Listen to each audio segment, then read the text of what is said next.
Okay. Hey, Sam, now that it's really here and upon us, I've got kind of a two-parter.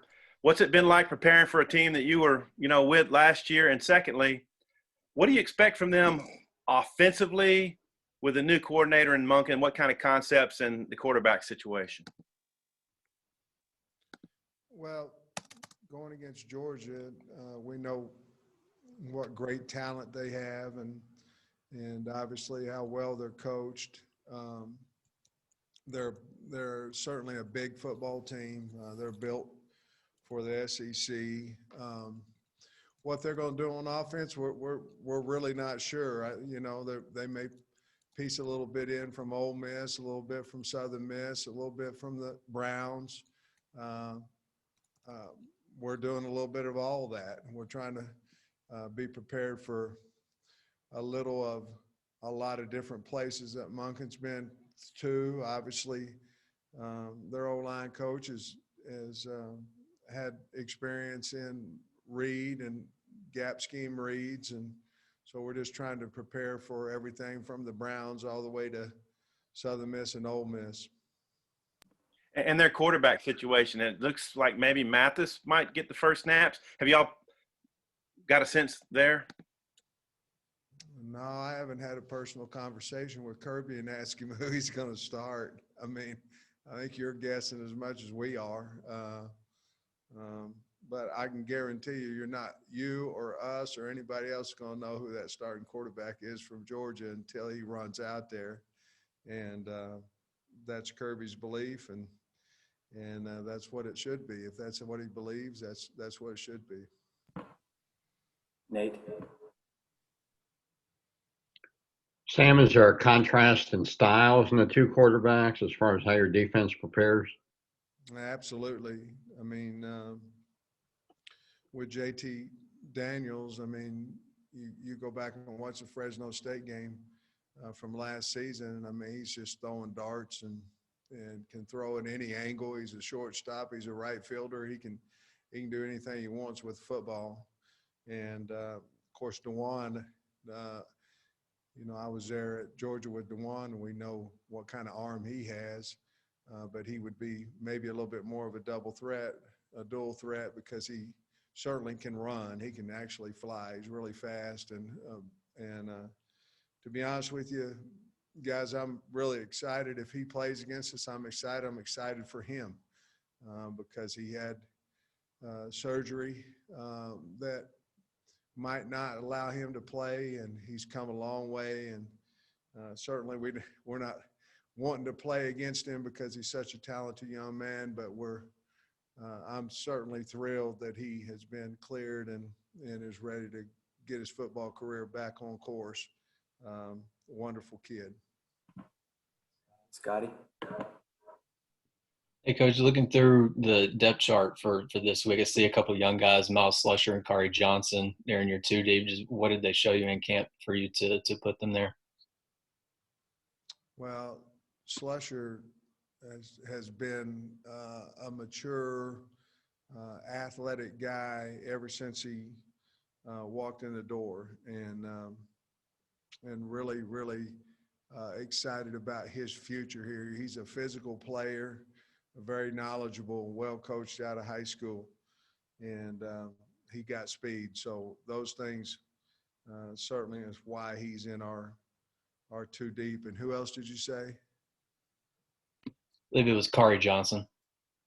Yeah, Kari, very talented, good man coverage corner. Again, in order to get on the field early as a freshman, you have to be mature, you have to be smart, you have to understand schematics, the game. And again, he was well coached in high school too. But both of them are very mature for their age. Nikki? Coach, how are you feeling about the veterans versus the youth on your team in the two deep? And you have a lot of youth on your offensive line, so how do you feel about that? And you have Noah Gatlin as a backup at both spots, so what have you seen from him? Well, Nikki, to us, they're the best players we have. So it's not necessarily, some of them you're right. Some of them will go out there and it'll be their first time to be in front of the Razorback fans, but they're the best players we have. And certainly we're trying to get confidence in them so they'll be ready to get out there. But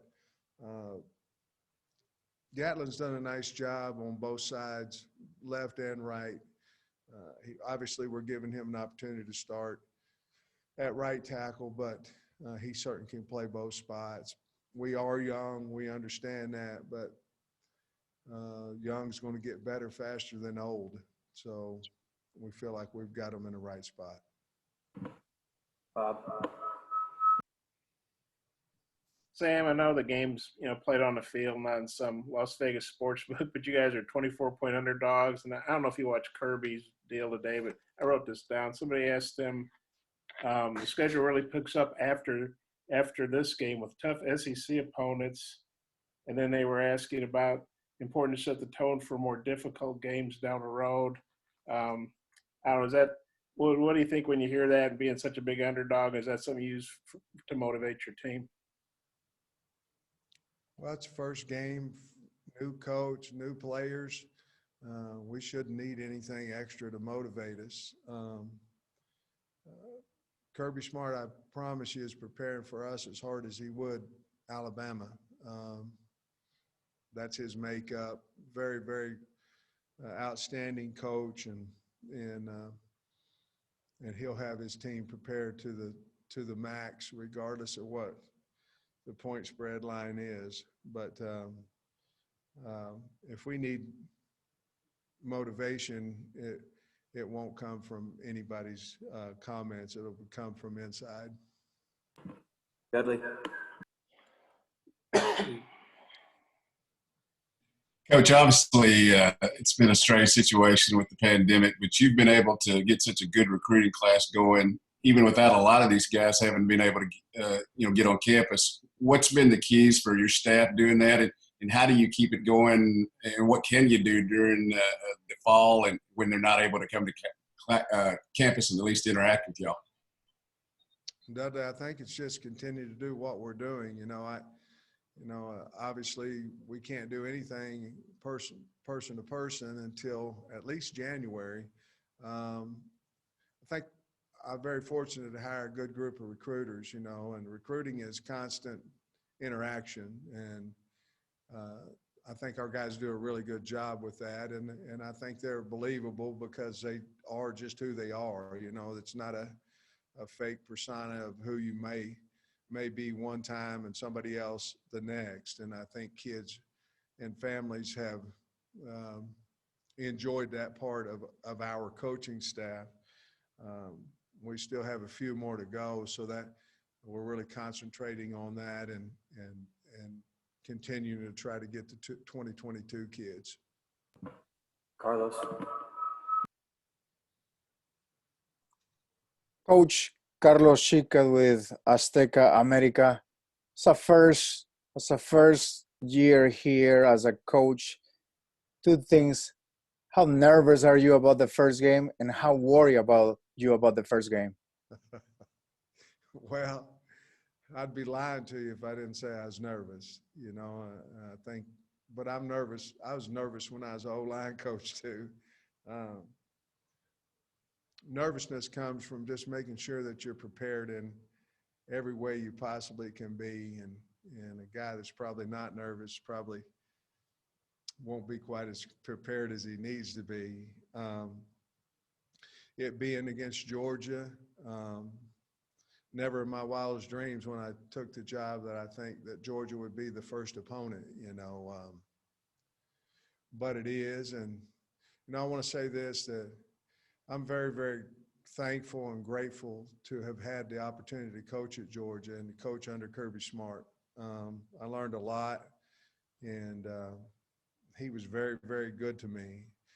When I was a kid, I graduated in 1980, and that's the year that Georgia won the national championship, and there was always something there about Georgia. And then when Kirby gave me the opportunity to go there and coach there for 4 years, it was an incredible experience for me. And without that, I wouldn't be the head coach here at Arkansas, nor Mel Tucker at Michigan State. So forever grateful for that. However, am I nervous? Yes. And why? Because they're really good. I mean, they're an outstanding football team, and they're big, and they run to the football, and they'll knock you off the ball. And on both sides of the line of scrimmage, they're probably as good as any team that will play this year. And so it's going to be a physical football game, and you're always concerned when you know it's going to be a smash mouth game. Are you ready for that yet? And certainly we'll find out. Touch. Yeah, Coach, you had mentioned a couple of weeks ago, I think it was, that Blaine Toll was really rising up the depth chart quickly, and you've got him listed with an or with Hudson. Do you think it really helped him focusing in on the one position instead of switching back and forth between sides of the ball? And what kind of does he bring to the table versus a Hudson Henry? Well, I think it helped him. Our plan, we had him at tight end, and then we didn't get the numbers that we thought we would over on defense, so we moved him over where we originally recruited him at. And then we found out that we probably need a little more depth in the tight end room. So we moved him back. He's been there now for I don't know how long, quite a while, and he's doing well. I think we have got the game plan where he'll know what to do because he does have a lot of speed. He's probably a little bit faster than Hudson would be, but Hudson's really had a good couple of weeks, so I'm feeling better and better about that tight end room. Hey, Biddy.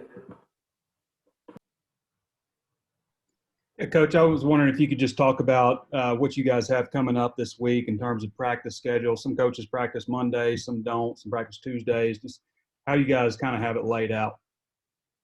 And we'll have full padded practice today and tomorrow, and then we'll go in shells Wednesday and Thursday and have a walkthrough on Friday. Each day the time at practice will go down anywhere from 10 to 30 minutes, depending on the day. But we'll do our banging a little bit here Monday, Tuesday, and back off a little bit as far as physicality on Wednesday and Thursday. Jason. Hey, Coach, we all know this is a line of scrimmage league. Their defensive line, how critical is it to hit them quick and try to move them a little bit to get what you want to do offensively? And then flip side, their offense, you recruited a lot of those guys, coached them. What do you know about their line and what you need to do defensively? Yeah, their D-line starts with Jordan Davis. I mean, he is a big, athletic, great guy, by the way, but just a big, athletic guy that hard to move, But their D-line with Devontae White and Malik Herring and Travion Walker and Azeez Ojulari, they're really good. They're really big, so we're going to have our hands full. We're going to try to find ways to double team them. We're going to have to, and then we're going to have to at least get a stalemate on some one-on-one blocking situations, and hopefully we can move them a little bit, and hopefully we can tire them out. They've got a lot of guys that can move in and out of there, so very, very, very talented, well-coached defensive line. On the O-line, even though they lost several starters, they have a lot of guys that's played a lot of ball there, starting in the middle with Trey Hill, probably as good as center as there is in the country. And then, Jamari Sawyer's played a lot of ball, really good player, draftable kid. I mean, just really good football player. And then Justin Schaefer is going to be the left guard probably, and then Ben Cleveland, who started a lot of games, who's a freak of nature, at 340 pounds. And then their right tackle, I don't know exactly what they're going to do at right tackle, but Owen Condon's from over here in Oklahoma. Xavier Truss, somebody in there. They're going to be as good as anybody else on both sides of the ball that we play. All right, let me know if you've got more questions in the chat. Tom? Hey, Sam, we've been wondering where will your coordinators be positioned on the field? Who'll be up, who'll be down, and who'll be up with them? Well, used to, on the headsets, you'd have 3 or 4 guys on the headsets. Well, now it's like 15, so I don't know who all is going to be up with them, but Barry will be up and Kendall will be down. The rest of the coaches, I didn't bring that. We'll have plenty on the headsets. I know that. Jordan Black. Hey, Coach, I know you talked about maybe nerves come Saturday, but what will the emotions be like just taking the field as head coach for the first time in this league? And maybe do you have any game day rituals that you kind of want to put in place here, something that you've always said, I want to do this when I'm a head coach? No, I really don't know what the emotions will be, I'm really looking forward to running out there with the football team. I know that because we've got a lot of work still yet to do, but by Saturday, I feel like we'll be ready to go out there and play hard and see what happens. But I really don't know how to be. My family will be here, it'll be kind of a neat deal. I'm the head coach at Arkansas. It'll be a heck of a day.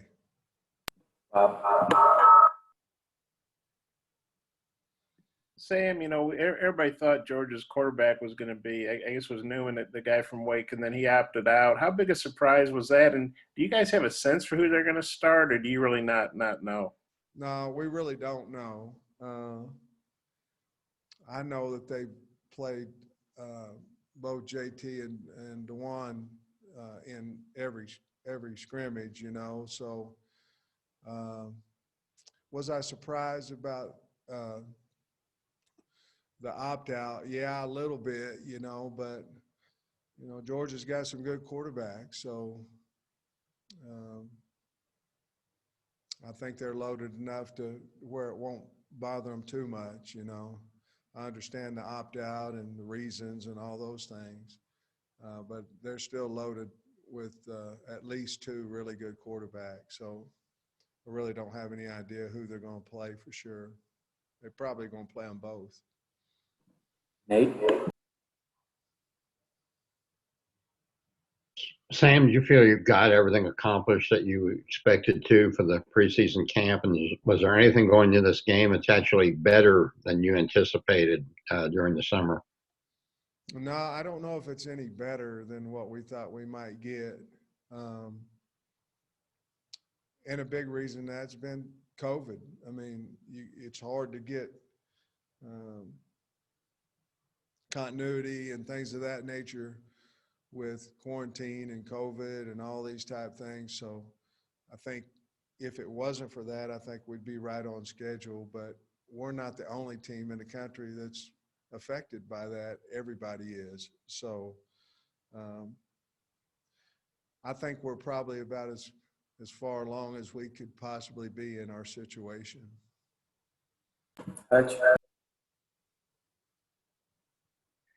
Yeah, Coach, you've already talked a little bit about their D-line, but Georgia's defense as a whole, I think I saw one metric that had them as the top defense in the country. What are your overall thoughts on the defense, and are there any weaknesses? My thought would be that whoever said they're correct. They run, Monty Rice, their linebacker, they have a lot of really great players, but Richard LeCount runs that defense along with Monty Rice, and Eric Stokes is such a great cover corner, and they're just really, really talented. But the thing that they do as good as anybody in the country is they run the football, and then when they get there, they're going to let you know they're there. So we're going to have to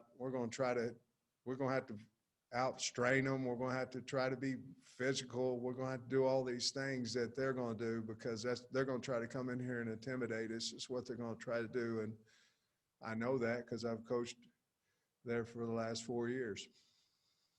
Jason. Hey, Coach, with their offensive changes, you know, they talk about the air raid, people throw that out there. How do you prepare for that? I know you're preparing for different quarterbacks, but how do you prepare for an offense that's different than when you were there and kind of the personnel and knowing what they're trying to do with that offense? Well, the great thing that we have is we have our own offense. So, you know, that will help us prepare a little bit closer than if we were just a totally 12 personnel team and go downhill and hit you in the mouth. So I think that part of it has helped us prepare a little bit. And then certainly we have different segments of scout work right now that we're trying to prepare for the different schematics and the different quarterbacks that we may see. Therefore, you won't get as much reps, you won't get as many reps against what they're certainly going to do than you would to prepare for everything. And so that's always the thought behind not naming your quarterback, not, you know, all those things. One is you probably don't know who it's going to be yet. And two, the opponent has to prepare for 2 or 3 like we're doing for Georgia right now. Harry? Yes. What's your well, with playing quarterbacks, do you plan on playing both quarterbacks, the starter and the backup, just to make sure they get a little experience, or is it just going with one, or is it just depend on how the game goes? Well, we're just trying to win the football game. So if Felipe goes out there and he's playing well and all those things, and we continue to play well then we may have a package for this guy, a package for that guy, things of that nature. But again, there's a reason the guy's a starting quarterback, and that's the guy that you want out there. So we don't really have any, hey, we're going to play this guy at this time or that guy at this time. We try to play our best quarterback and try to win the football game. Hey, Biddy. Yeah, Coach, how long exactly have you known that Felipe was going to be your starting quarterback? Was there a moment, or how did that come about for you? I don't know. He's been running with the ones basically ever since he got here. So, I mean, we don't get up in front of our team and announce who the starting quarterback is, you know, because we don't announce who the starting center is. So he's been running with the ones. So I think been a while, Trey. Been quite a while that we think he's going to be the guy that takes us out there and gives us the best chance to win. Couple more, Bob. Sam, obviously you and Scott Fountain know a lot about Georgia, and you got a lot of guys on your staff from Missouri and Kentucky that played Georgia every year. How much does that help your prep, for this game? Well, I think it would help us a little bit more on offense, understanding what they're trying to do on defense, simply because Kirby and Dan Lanning have been there. They were there last year. So we would anticipate, because they had so much success, that they just do what they've been doing. On offense, it'd be a little harder because it's a new coordinator. On special teams would be the same because it's a new special teams coordinator. We obviously know their talent, and we've talked a lot about how good their talent is. But it'd be a little bit easier to at least know where they're lined up on defense. Now, blocking them and running by them will be the problem that we would have. Last one, Jason. Hey, Coach, wide receiver separation's been an issue in the past with some of these guys. How have they done in camp, and how good do you feel about them getting separated from Georgia's receivers or Georgia's corners and safeties in the game? We're getting better in that area. Separation comes with speed, and I think we're a little faster football team than we were, but certainly anybody who presses you, that's the number one thing. Can we get away from this guy? Can we get off of him? We'll see, but I think we've done a lot better the last couple of weeks of getting separation on one-on-ones than we were before. So we'll have to wait and see. I know Stokes and Lewis Cine are really good corners and are great cover corners. So we're going to be going against some of the best. So we'll see how it works out. Thanks, Coach.